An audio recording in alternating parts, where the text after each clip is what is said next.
Hello বন্ধুরা, কেমন আছো তোমরা? আশা করছি সবাই খুব ভালো আছো। আমরাও কিন্তু বেশ আছি। Welcome back to my channel simply Sangeeta. আর আমি হচ্ছি সঙ্গীতা। তো আমি তো মাঝে মধ্যেই নতুন নতুন কিছু না কিছু করার চেষ্টা করি, আর সেইগুলো অবশ্যই তোমাদের সঙ্গে শেয়ার করার চেষ্টা করি। আর আমার বেশ ভালোও লাগে এরকম টুকটাক নতুন নতুন কিছু কাজ করার। তো শুধুমাত্র যে ঘরোয়াভাবে যে শুধুমাত্র ডেইলি ব্লগ দেবো এমনটাও আমার সবসময় ইচ্ছে করে না। আর তারপরে আমি মেকআপ আর্টিস্ট, তো মেকআপ নিয়েও যে সবসময় খুব একটা ভিডিও করি সেটাও নয়। আর সব কিছু ভিডিও করতে গেলেও অনেক শুরুর থেকে আর কি, মানে সকাল থেকে আর কি অনেক অ্যারেঞ্জমেন্ট থাকে। তো সেগুলো যখন হয়ে ওঠে না, তখন যেটা পারি যেটা আমি তখন সেই মুহূর্তে করতে ভালোবাসি, তাহলে সেটাই করে তোমাদের সাথে আমি একটা ভিডিও পোস্ট করি। তো আজকে যেরকম আবার অনেক দিন পর আলপনা নিয়ে এলাম, কারণ নতুন একটা কাজ নিয়ে এলাম তোমাদের সামনে। কিছুদিন আগে দুটো আলপনা আমি তোমাদের সাথে শেয়ার করেছি, তারপর আর আলপনা দেওয়া হয়নি। তো আবার ভাবলাম যে একটু আলপনা দিই। বিভিন্ন জায়গায় আমি বলেছিলাম যে আমাদের বাড়িতে কোথাও সিঁড়িতে অথবা কোথাও ঠাকুরের ঘরের সামনে এরকম আলপনা দেব। তো ঠাকুরের ঘরে দুটো আলপনা করেছি, সেই দুটো তোমাদের সাথে শেয়ার করেছি। আর এটা আরও একটা আলপনা করছি, এটাও একটা সিঁড়ির সামনেটা। তো আমি ভাবছি আমাদের বাড়ির বিভিন্ন জায়গায় আমি এরকম সুন্দর সুন্দর আলপনা দেব, আর সেগুলো আমি তোমাদের সাথে শেয়ার করব। আর তোমরাও জানিও যে কেমন লাগছে। আর তোমরাও ঠিক এই রকমই বাড়িতে কিন্তু ট্রাই করতে পারো। বিভিন্ন পুজো আচ্ছায় তো আলপনা লাগেই, আর আমারও বেশ ভালো লাগে পুজো আচ্ছার দিনে এরকম ঘরে যদি আলপনা আঁকা থাকে, আমার ভীষণ ভালো লাগে। তো তাই ভাবলাম তোমাদের সাথে একটু আলপনাটা শেয়ার করি। তো এই আলপনা দিতে দিতে আমি কত কি বকবো, তার থেকে বেটার এই আলপনা সম্বন্ধে কিছু আর কি তোমাদের সাথে শেয়ার করব। তাই ভাবলাম যে আজকের ব্লগটা একটু অন্যভাবে শুরু করি। এমনি যেরকম আমি আলপনা দিচ্ছি সেটা তোমরা দেখতেই পাচ্ছ, আর এটা অলরেডি আমার আগেই করা হয়ে গেছিলো। তো সেইগুলোই আমি এখন তোমাদের সাথে শেয়ার করছি। পুরো ফাইনাল লুকটা তো অবশ্যই তোমাদেরকে দেখাবো। তাও তারও আগে যেটা করব সেটা হচ্ছে যে এই আলপনার ব্যাপারে আমরা কিছু কথা বলবো। যেমন হচ্ছে এরকম কি কারোর মনে এরকম কি কোনো প্রশ্ন এসেছে যে আলপনা কেন দেওয়া হয়, বা আলপনা কিভাবে শুরু হলো, বা এই আলপনা দেওয়ার চলটা কবে থেকে হলো? এরকম তো অনেকেরই মনে হয় যে কেন এরকম যে আমরা এরকম আলপনাটা দেব বাড়ির ঘরে ঘরে। তো আমার না এরকম মনে হতো। তো সেই ব্যাপারে একটু যখন আমি চর্চা করলাম, তো অনেক কিছু দেখলাম, আমার সামনে তথ্য বেরিয়ে আসলো। তো তাই ভাবলাম যখন তোমাদের সঙ্গে আমি আলপনাটা শেয়ার করছি, মানে আমি যেটা নতুন যে একটা কাজ করছি সেটা তো শেয়ার করছি, তো তাই ভাবলাম তো তাহলে যে এগুলোও শেয়ার করি, যে কেমন করে আমি কি জানতে পারলাম বা কি কি এই আলপনার ব্যাপারে জানলাম। তাহলে তোমরাও বোর হবে না, আর আলপনাটা দেখতে দেখতে তোমাদেরও অনেক কিছু কিন্তু আমার সঙ্গে সঙ্গে জানা হয়ে যাবে। তাহলে চলো শুরু করা যাক। আলপনা আলপনা বা আলিম্পন হলো লেপন করে করা কারুকার্য, সাধারণত একটি বা দুটি রঙের সহজ বিমূর্ত রেখাচিত্র। বাড়ির চৌকাঠে, আঙিনায়, বিয়ের পিঁড়িতে, হিন্দু পূজা মণ্ডপে ইত্যাদি জায়গায় সাদা আলপনা খুব চল আছে। এটি মূলত ক্ষণস্থায়ী লোকশিল্প।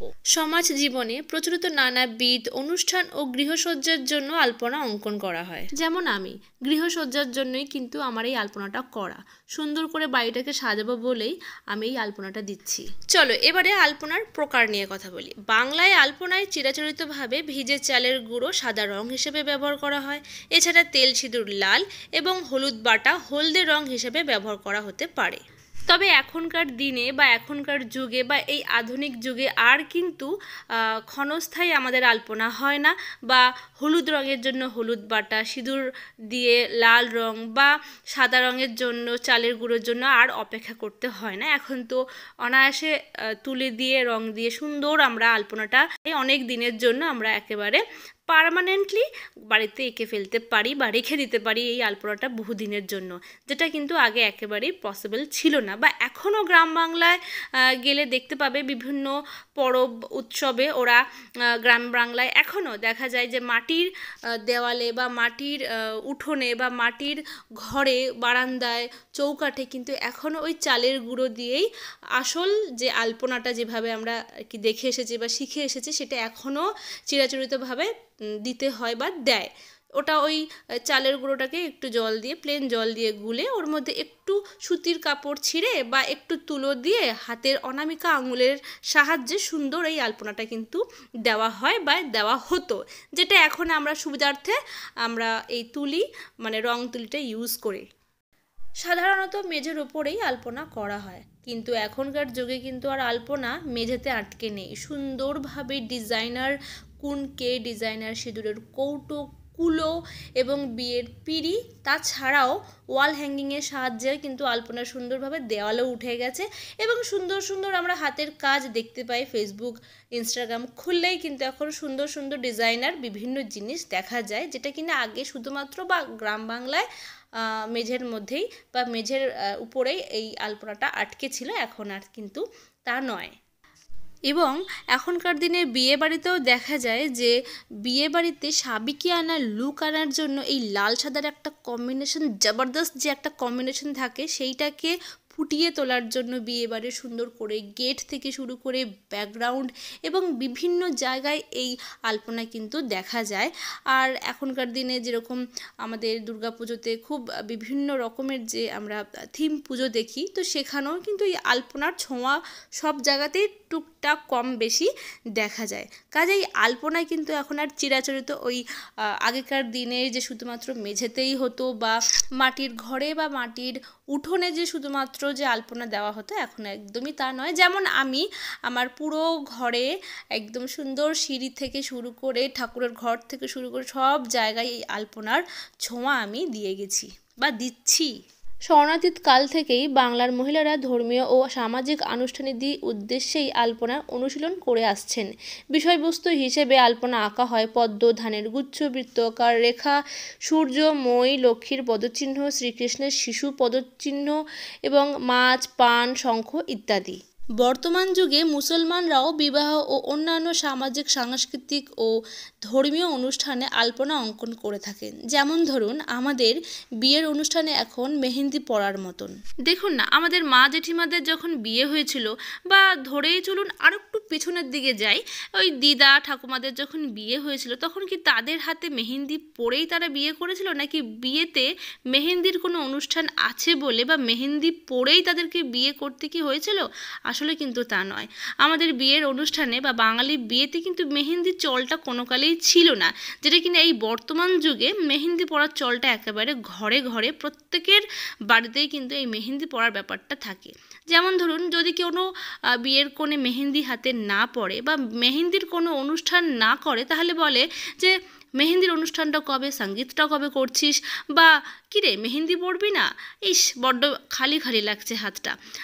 ঠিক যেমন এই মুসলিমদের আলপনা বাড়িতে আঁকার মতন, ঠিক আমাদেরও হিন্দু বিয়েতে এই বাঙালি বিয়েতে, বিশেষ করে বাঙালি বিয়েতে এই মেহেন্দি পড়ার মতন মেহেন্দিটা এখন বর্তমানে আমাদের একদম ঘরে ঘরে একটা দিন মেহেন্দি পড়ার জন্য থাকে বিয়ের আগে আগে, অথবা মেহেন্দির সঙ্গে সঙ্গে ওই সঙ্গীত, একটু নাচ গান, যেগুলো কিনা আমাদের বাঙালি বিয়েতে কোনো কালেই ছিল না, যেটা এখন বর্তমানে সবার সঙ্গে তাল মিলিয়ে মোটামুটি এখন ঘরে ঘরে আমরা এখন সঙ্গীত পালন করি, বা সঙ্গীতের রিচুয়ালস বা মেহেন্দি রিচুয়ালস বলে জিনিসটা এখন এসে গেছে।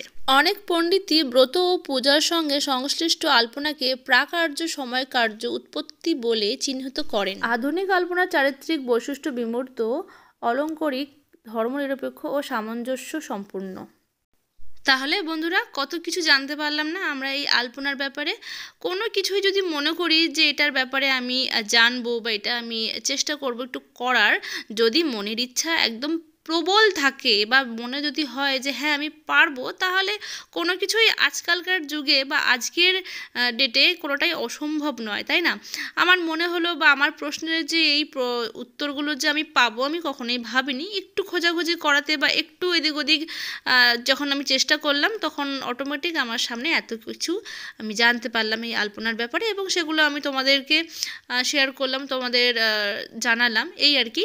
তো এরকমই আমার সঙ্গে এরকম হামেশাই হয়ে থাকে। যদি আমার মনে হয় যে আমি একটু আলপনা দেবো, বা আমি যদি মনে করি একটু কিছু অন্যরকম চেষ্টা করব, সেটা চেষ্টা করি অবশ্যই আগে, তখন যদি পারি সেটা আবার বারবার করার চেষ্টা করি, এবং অবশ্যই যদি সেটা ভালো হয় তখনই আমি তোমাদের সঙ্গে এরকম সুন্দরভাবে ভিডিও করে শেয়ার করি। তো তোমাদের সাথে কথা বলতে বলতে এই আর আলপনার ব্যাপারে বলতে বলতে বা জানতে জানতে অনেকটা আমার আলপনাটা প্রায় শেষের দিকে হয়েই এসেছে। তো তোমাদের কেমন লাগলো আলপনাটা দেওয়া একটু কমেন্ট করে জানিও। যদি আরও নতুন নতুন ডিজাইন বা আরও সুন্দর সুন্দর এরকম যদি আলপনা দেখতে চাও, তাহলে আমি নতুন নতুন আলপনা তোমাদেরকে করে দেখাবো। যদি ভালো লাগে থাকে একটা লাইক লাইক করো, কমেন্ট করো, আর যারা নতুন দেখছো তারা কিন্তু সাবস্ক্রাইব করতে ভুলো না। পুরো আলপনাটা এখন দেখছি দুর্দান্ত লাগছে, আমারই তো চোখটা একেবারে শান্তি পেয়ে গেল এবং ভীষণ সুন্দর লাগছে, মনটাও খুব খুশি খুশি লাগছে। তোমাদের কেমন লাগছে আমাকে কিন্তু অবশ্যই জানিও। দেখা হচ্ছে পরের নতুন ভিডিওতে, নতুন আরও একটা ভিডিও বা নতুন দিন শেয়ার করবো। ততক্ষণ তোমরা ভালো থেকো, সুস্থ থেকো, টাটা।